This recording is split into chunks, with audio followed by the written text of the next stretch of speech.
दोस्तों आजकल जितनी एप्स और गेम्स इस एंड्रॉइड फोन के लिए अवेलेबल है उतनी शायद किसी और डिवाइस के लिए नहीं है। और इस मोबाइल पे गेम खेलना तो आजकल हर किसी का पहला शौक बनता जा रहा है। तो मैं कुछ ऐसा सोच रहा था कि क्यों ना मोबाइल्स के ऐप और गेम्स हम विंडोज मशीन पे भी रन कर सकें। ऐसा नहीं है कि विंडोज मशीन पर आप एंड्रॉइड ऐप्स रन नहीं कर सकते हैं, लेकिन उसकी कुछ लिमिटेशंस है। विंडोज 10 या विंडोज 11 पर ही आप कर सकते हैं और उसके अंदर भी आपको Amazon स्टोर डाउनलोड करना पड़ेगा और उस Amazon स्टोर पर गूगल प्ले की सभी एप्स और गेम्स अवेलेबल नहीं है।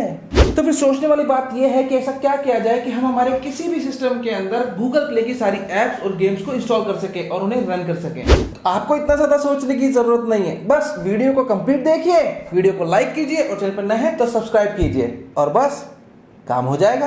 आज हम जिस टूल का यूज करने वाले हैं दोस्तों, उसे आप विंडोज XP से लेकर विंडोज 11 तक किसी भी मशीन पर यूज कर सकते हैं और एब्सोल्युटली फ्री है। तो बिना किसी देरी के आज की टेक्नोलॉजी शुरू करते हैं। तो इसके लिए हम यूज करने वाले हैं MEmu play tool, MEMU play, MEmu play, spelling याद रखिएगा। एक सवाल जो आपको जरूर पूछना चाहिए कि मीमू यानी कि MEMU इम्यूलेटर ही क्यों? फ्री इम्यूलेटर तो बहुत सारे अवेलेबल है, तो फिर यही क्यों?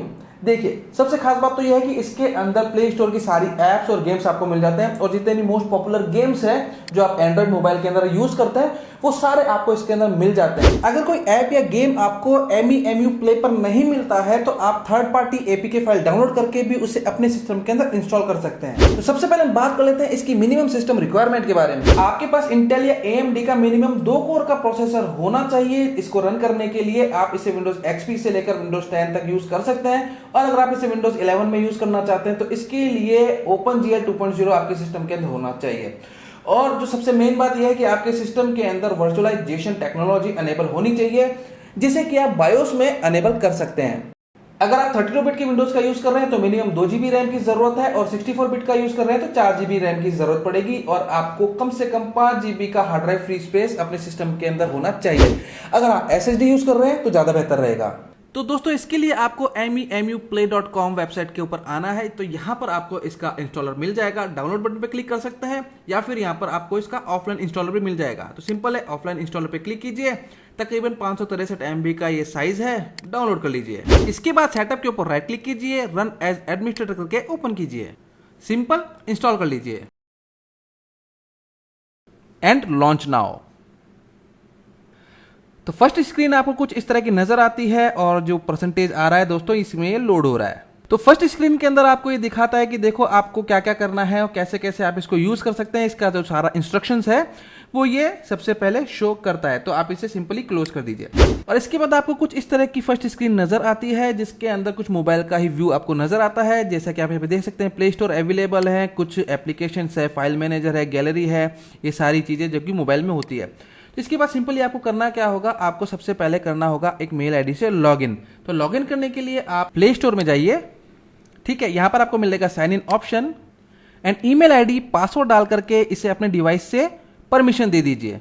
और जिस तरह से हम फर्स्ट टाइम मोबाइल को सेटअप करते हैं उसी तरह से इसके अंदर कई सारी सेटिंग्स मिलेगी आपको, तो आप अपने हिसाब से सेट कर दीजिए। इसके बाद आपका गूगल प्ले स्टोर रेडी है और यहाँ पर काफी सारी एप्लीकेशंस आपको मिल जाती है। आप अपने डिजायर एप्लीकेशन को सिलेक्ट कीजिए, इंस्टॉल कीजिए। आप चाहे तो गेम खेलिए, चाहे तो किसी एंड्रॉइड ऐप को यूज कीजिए, आपकी मर्जी। आप इसको यूज करें उससे पहले इसकी इंपॉर्टेंट सेटिंग्स है वो मैं आपको बता देता हूँ। इस विंडोज के राइट हैंड साइड की तरफ अगर आप देखेंगे तो यहाँ पर आपको कुछ ऑप्शंस नजर आते हैं। तो यहाँ पर वैसे तो ऑप्शंस काफी सारे अवेलेबल है, लेकिन मैं आपको इसके मोस्ट इंपॉर्टेंट ऑप्शंस के बारे में बता देता हूं।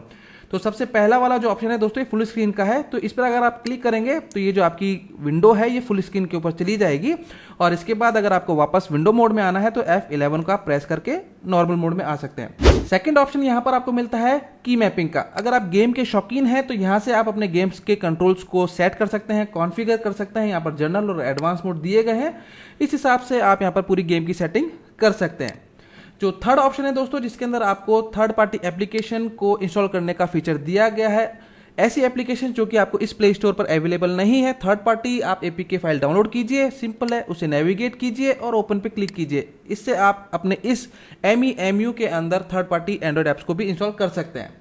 इसके बाद यहाँ पर और कोई खास फीचर नहीं है और इसके बाद हम आते हैं इसकी सेटिंग्स के अंदर जो कि सबसे इंपॉर्टेंट है।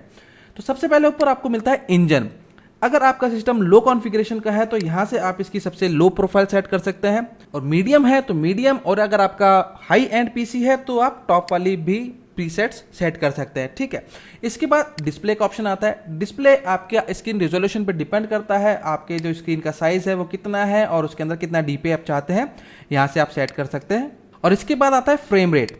फ्रेम रेट यहाँ पर आप सेट कर सकते हैं 60 FPS तक बाय डिफॉल्ट इसके अंदर दिया गया है, लेकिन अगर आपके सिस्टम का कॉन्फ़िगरेशन अच्छा है तो यहाँ पे आप 90 FPS या फिर आपको 120 FPS का ऑप्शन भी देखने को मिल जाता है। ठीक है, तो जो भी आप का सिस्टम है, रिक्वायरमेंट है, वैसा आप इसको सेट कर सकते हैं। इसके बाद यहाँ पर स्टोरेज का ऑप्शन है जो कि आप मैनेज कर सकते हैं। आपके सी ड्राइव के अंदर वैसे जितना स्टोरेज अवेलेबल होगा ये पूरा कंज्यूम कर सकता है। इसके नीचे है प्रोफाइल, बहुत ही यूनिक और बहुत ही स्पेशल फीचर है। इसके अंदर बाय डिफॉल्ट कई मोबाइल्स के प्रीसेट्स आपको दिए गए हैं, आप इनमें से भी चूज कर सकते हैं या फिर आप कोई भी अपना कस्टमाइज ब्रांड और उसका मॉडल नंबर यहाँ पर दे सकते हैं।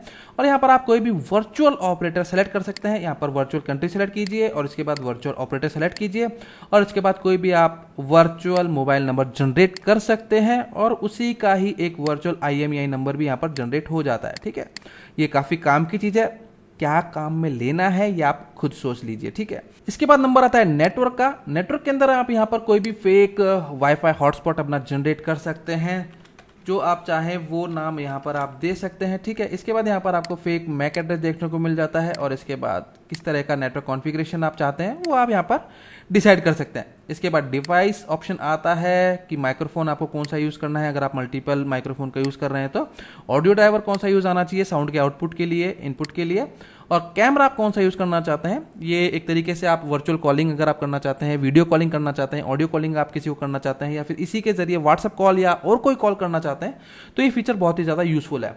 तो और इसके बाद के जो फीचर्स हैं दोस्तों, यानी कि जो ऑप्शंस हैं वो इतने खास मायने नहीं रखते हैं। यहाँ पर आपको अलग अलग थीम्स वीम्स का ऑप्शन मिलता है, सिंपल है, आप अपने हिसाब से देख लेना।